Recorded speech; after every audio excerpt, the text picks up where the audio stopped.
Let me paint you a picture. It's freezing cold, the sun is just coming up, and you're sitting over a hole in the ice. 50 yards away, another guy is pulling up. Walleye after walleye. You know what he's using because you can see it glinting in the sun. It's a balance jig, the same one you have tied on, the same one that has done absolutely nothing for you all morning. Sound familiar? You've been told it's a magic lure, but for you, it feels cursed.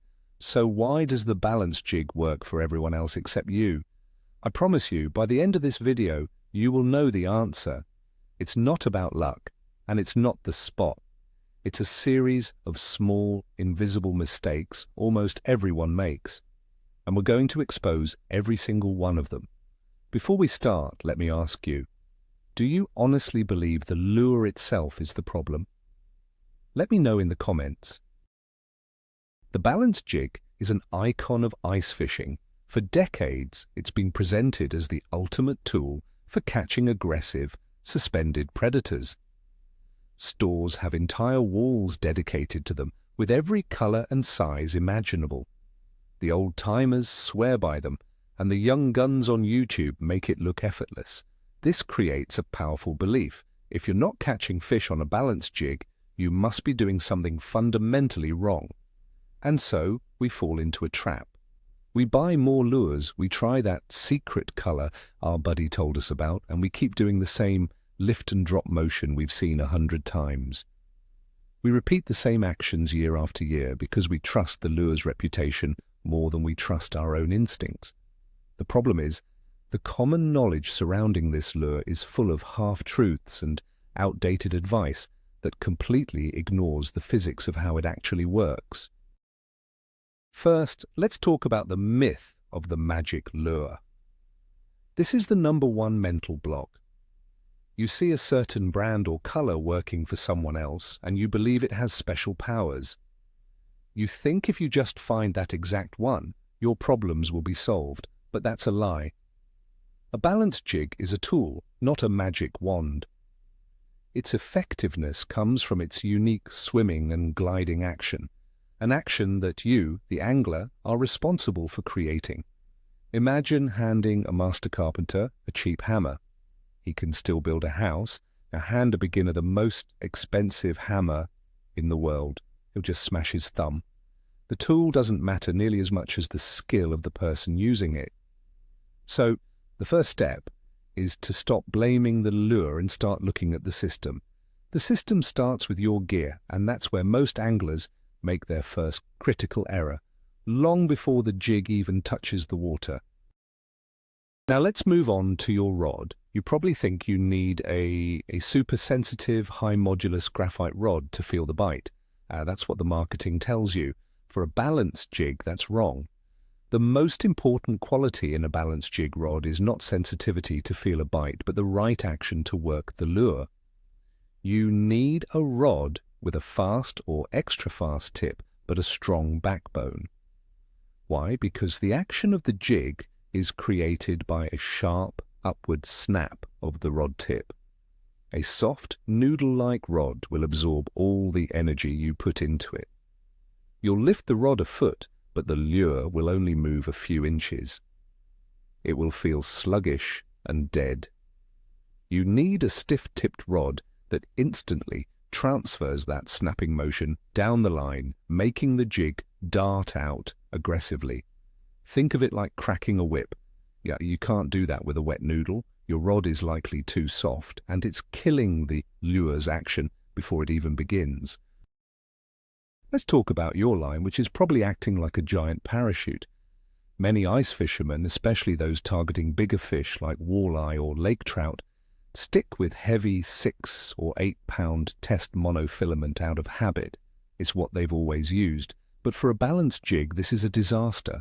Monofilament has a lot of stretch and a thicker diameter. That stretch absorbs the sharp snap from your rod, further deadening the lure's action.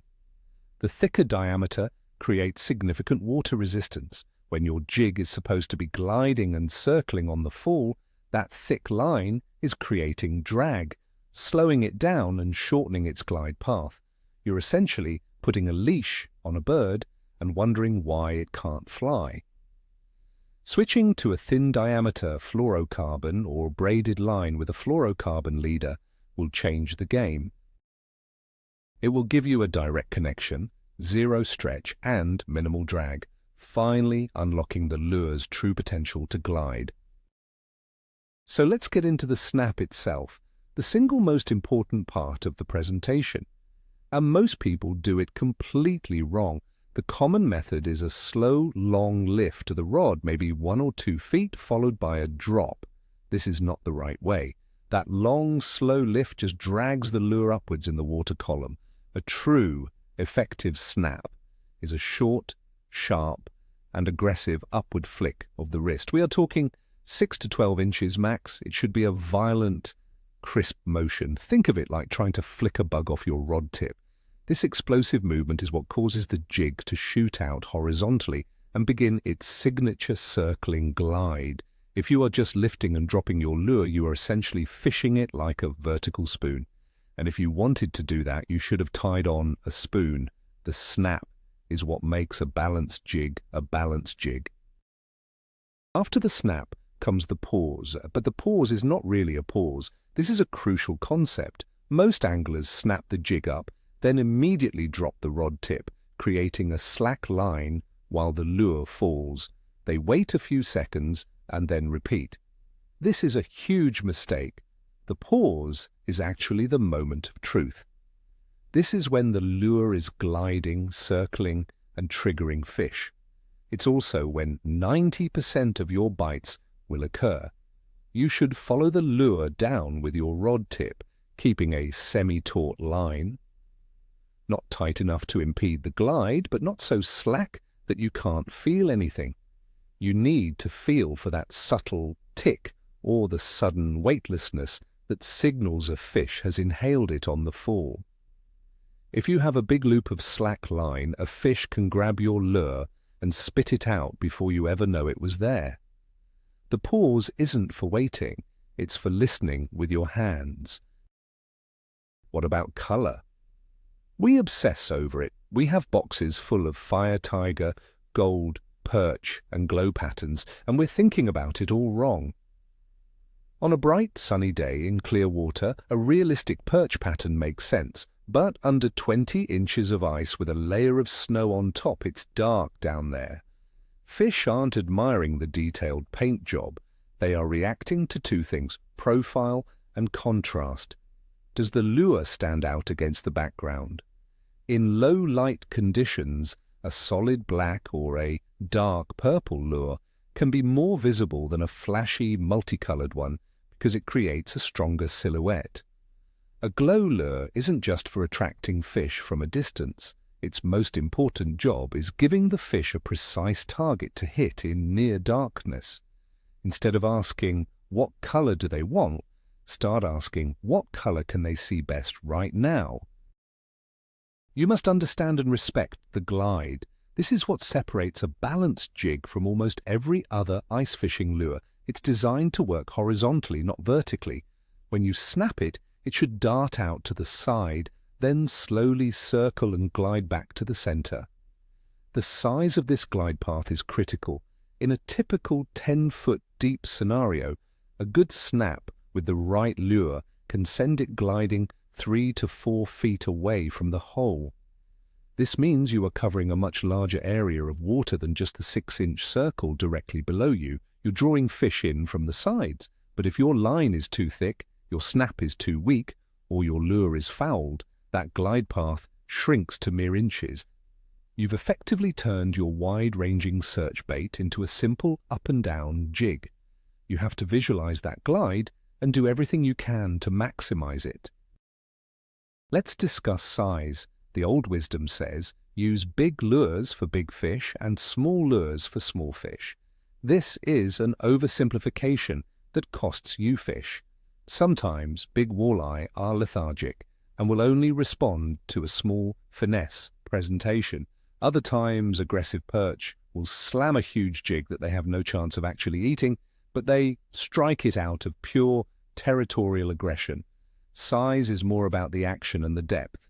A larger, heavier jig will have a wider, more aggressive glide, and will get down into deep water faster. A smaller jig will have a tighter, more subtle action, perfect for when fish are finicky or in shallower water. Don't match the lure size to the fish you want to catch. Match the lure size to the mood of the fish and the conditions you are fishing in. This small mental shift will open up so many more possibilities. Now for a controversial one. The stock treble hook on your balance jig is often a lie. It looks sharp and it's perfectly positioned, but it can be your worst enemy. The main body of the jig is heavy and acts as a lever. When a fish bites, especially a walleye that tends to slash at a bait, it can easily use the weight of the jig to throw the hook during the fight. The single hooks on the nose and tail are actually far more effective for solid hookups. Many pro anglers will either remove the bottom treble hook entirely or replace it with a dropper, a short piece of line with a single, small hook and a piece of plastic or a bead. This separates the hook from the heavy lure body, resulting in a much higher landing percentage. And if you're losing fish halfway up, it's probably because you're relying on that bottom treble. You are fishing vertically. I see this all the time. An angler is using a balanced jig, but their mindset is still stuck in vertical jigging mode. They are staring at their flasher, watching their lure go up and down, and waiting for a red line to appear and intersect it. But as we've discussed, the magic of the balanced jig happens out to the side, away from the center of your flasher's cone. You need to change your thinking. You are not trying to get a fish to eat a lure that is right in front of its face. You are trying to call fish in from a distance with the jig's flash and vibration on the snap, and then trigger them with its dying glide on the fall. It's a horizontal casting lure that you happen to be using through a hole in the ice. Once you truly understand that, your entire approach will change. Let's get technical for a moment and talk about your knot. Seems like a tiny detail, but it can make or break your entire presentation. Most fishermen use a standard clinch knot or improved clinch knot for everything. It's strong and reliable, but when tied directly to the eyelet of a balanced jig, it chokes the lure. It locks it in place and restricts its ability to pivot and glide freely. To unlock the full action, you must use a loop knot like a Rapala knot. This creates a small, open loop that allows the jig to swing and pivot naturally at the connection point. The difference in action is not subtle, it is dramatic. A lure on a loop knot will glide farther and look significantly more natural than one on a tight cinch knot. If you are not using a loop knot, you are not getting 100% of the performance you paid for. You need to start thinking in 3 dimensions and understand the cone. Your fish finder, your flasher, shows you a 2-dimensional slice of the world directly beneath your feet. But the balanced jig is working in a massive 3-dimensional cone. With every snap, it's exploring a different part of that cone. Sometimes it glides left, sometimes right. This is why you will often mark a fish on your flasher but get no bite. The fish might be looking at where your lure was a moment ago, but now the jig has glided to the opposite side of the hole. This is where patience comes in. Instead of constantly trying to chase the mark on your screen by jigging faster, you need to trust the process. Let the lure work its full circle and come back to center. Give the fish time to find it. You are fishing a much larger area than you think. Here's a paradox for you. You are afraid to be aggressive. When the bite is slow, our natural instinct is to slow down, to use smaller, more subtle movements. With a balanced jig, this can be the kiss of death. The whole point of the aggressive snap is to create a reaction. You are trying to imitate a panicked or dying baitfish. This triggers a predatory response. You want to make a commotion and draw fish in from a distance to investigate.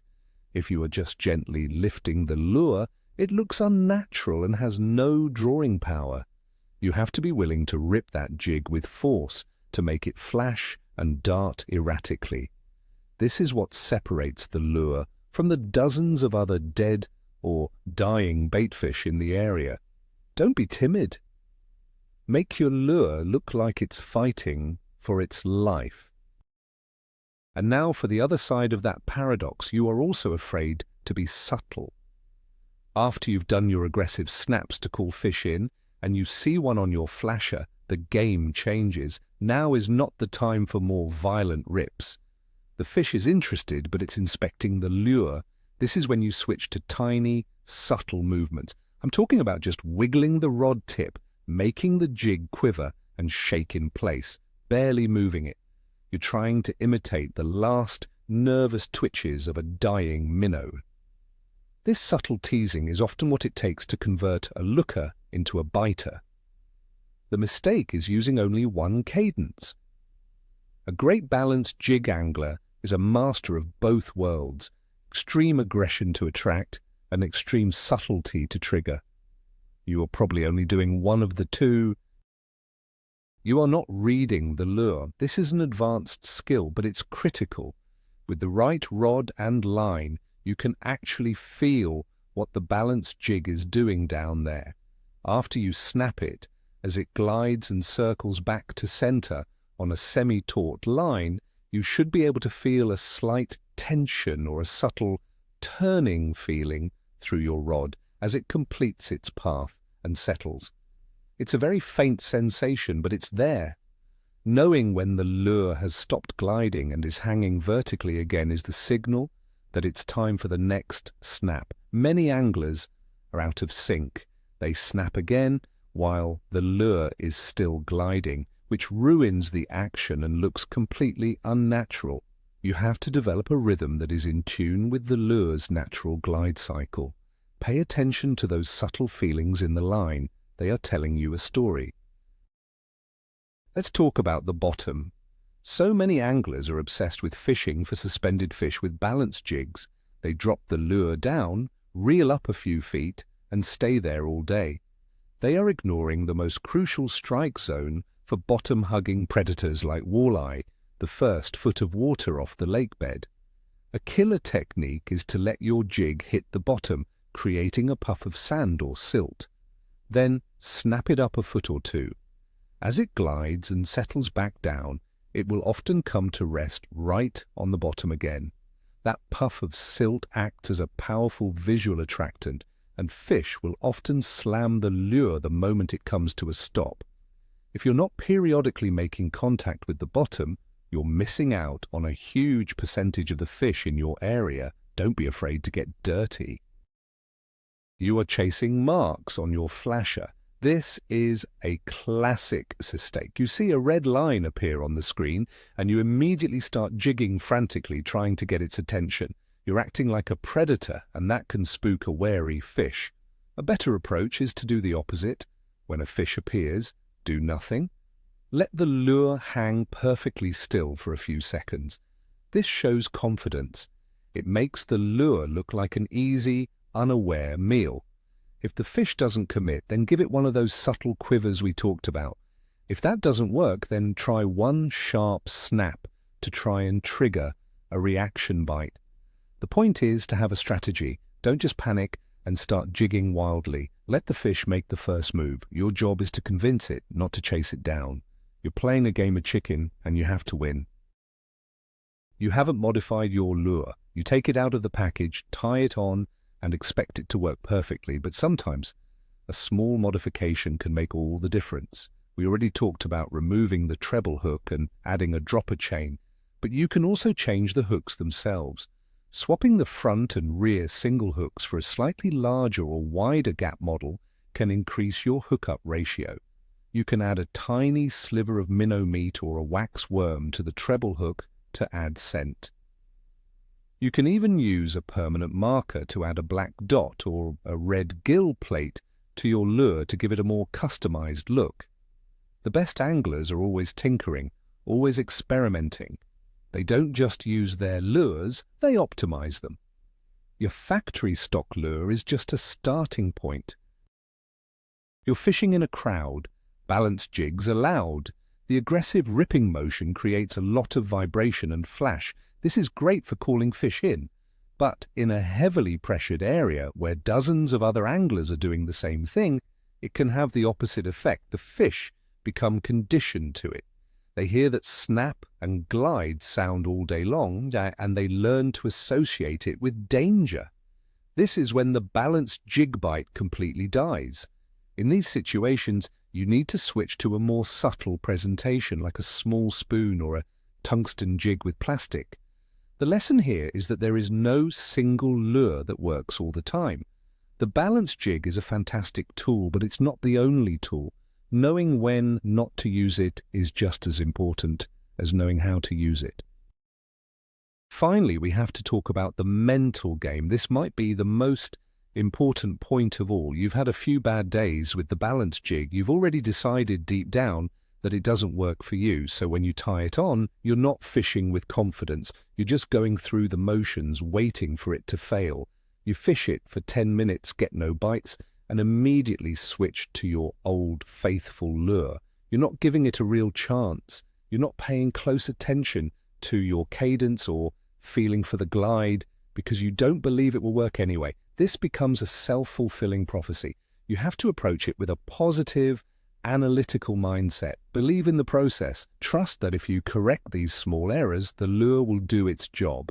Your confidence, or lack thereof, is transmitted right down the line. So there you have it. The reason your balanced jig isn't working isn't one single thing. It's a cascade of small, interconnected failures. Your rod is too soft, your line is too thick, your snap is a lift, your pause is a slack line, and your confidence is shot. It's a broken system.